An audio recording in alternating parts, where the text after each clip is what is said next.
ശുഭ അങ്ങനെ കുറെ നാൾക്ക് ശേഷം ഞാൻ വീണ്ടും വന്നിരിക്കുകയാണ്. ജോർജിയയിൽ ഇപ്പോൾ സമ്മർ വെക്കേഷൻ ആയതുകൊണ്ട് തന്നെ ഞങ്ങൾ കുറച്ച് പേര് മാത്രമേ ഇവിടെ ഉള്ളൂ. സത്യം പറഞ്ഞാൽ 5 പേര്, ബാക്കിയുള്ളവരെല്ലാം നാട്ടിലാണ്. അങ്ങനെ ഇന്നത്തെ ഞങ്ങളുടെ മീറ്റിംഗ് കുര്യൻ്റെ ഒക്കെ വീട്ടിലാകാമെന്ന് പ്ലാൻ ചെയ്തു. വൈകിട്ട് ഒരു 7 മണി ആയപ്പോഴത്തേനാണ് ഞങ്ങൾ അവിടെ ചെന്നത്. അവിടെ നിന്നൊരു പുതിയ ഗസ്റ്റ് കൂടെ ഉണ്ടായിരുന്നു, സ്റ്റോമി.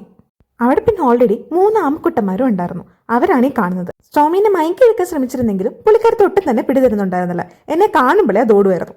അവിടെ ഒരു വലിയ മിറർ ഉണ്ടായിരുന്നു. അവിടെ പോയിട്ട് ഒരു ഔട്ട്ഫിറ്റ് ചെക്കൊക്കെ ചെയ്തു. ഫുള്ളായിട്ട് നല്ല അടിപൊളിയായിട്ട് കാണാൻ പറ്റുമായിരുന്നു. അവരുടെ പുതിയ ഫ്ലാറ്റ് ആയതുകൊണ്ട് തന്നെ ഞാൻ മൊത്തത്തിൽ കയറിയൊന്ന് കണ്ടിരുന്നു.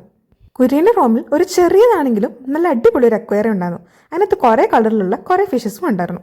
പിന്നെ കുറച്ചു നേരം സ്ട്രോമിയുടെ കളികളൊക്കെ കണ്ടുകൊണ്ടിരുന്നു. അതിങ്ങനെ ഓരോരുത്തടുത്തും ചാടിയും മറിഞ്ഞും കളിച്ചോണ്ടിരിക്കുകയായിരുന്നു. ഇതാണ് കുര്യൻ, ഇന്നത്തെ മെയിൻ ഷെഫ്. അവനെ ഞാൻ പുഴുത്തുന്നതിന്റെ സന്തോഷമാണ് നിങ്ങൾ കാണുന്നത്. കുറച്ച് കഴിഞ്ഞപ്പോഴത്തേക്ക് പാവം സ്ട്രോമി ഉറങ്ങാൻ പോയി. പിന്നെ അതിനെ ശല്യം ചെയ്യാനും പോയില്ല. അപ്പോഴത്തേക്ക് വിശപ്പിന്റെ പിടി വന്നു. നല്ല അടിപൊളി മീൻ പൊള്ളിച്ചതും ചോറും മോരുകറിയും ചിക്കനും പിന്നെ പോർക്കും എല്ലാം റെഡി ആയിട്ടുണ്ടായിരുന്നു. ഞാനും ഷെഹനയും പോർക്ക് കഴിച്ചില്ല. അങ്ങനെ ഞങ്ങൾ എല്ലാവരും കൂടെ കാര്യം പറഞ്ഞ് ബിഗ് ബോസും കണ്ട് ഫുഡ് കഴിച്ചു. അപ്പോഴത്തേക്ക് സ്റ്റോമി എണീറ്റ് വന്നു. പിന്നെ കുറച്ചു നേരം കാര്യവും പറഞ്ഞ് ഉനവും കളിച്ചിരുന്നു.